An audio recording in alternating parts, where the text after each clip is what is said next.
May mga nagtatanong sa atin kung ano daw ba yung klase yung gupit na drop fade. So gagawa tayo ngayon ng mid drop fade para sa ganitong klase ng buhok.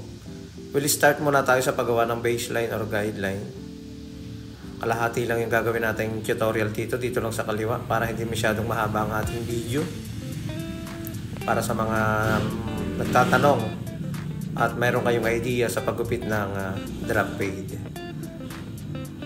B-shape sa likod. Kasi kapag B-cut, siya yung tipo na naka-disconnected lang.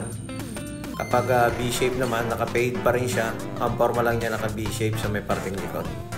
Tanggalin natin yung buhok sa ilalim before mag-start tayo sa susunod nating step. And then, gumamit tayo ng shaver para mas makinis yung parting ilalim nito.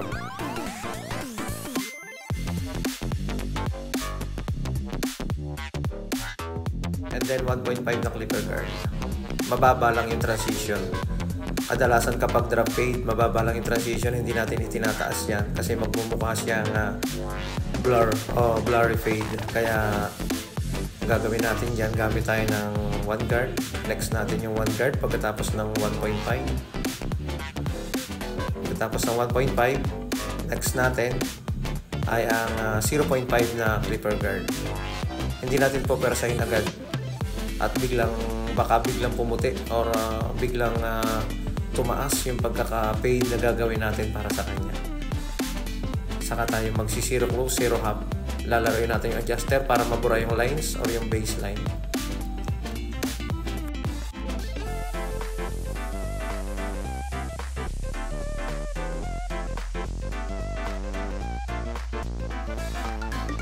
And then ang next natin dyan ay mag-overcome tayo. Tatanggalin natin yung mga medyo makakapal na bahagi ng buhok dito sa gitna, pero hindi masyadong itataas. Naka-slant yung suklay.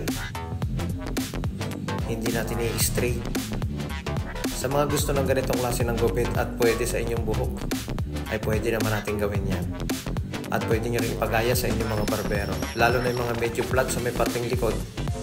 Drop fade ang pupwede na ipagupit ninyo sa inyong buhok. Ayun. Pagkatapos natin lagyan ng lineup, aahitan dito lang sa may parting ito para malinis tingnan. Okay na. Naka B-shape sa likod.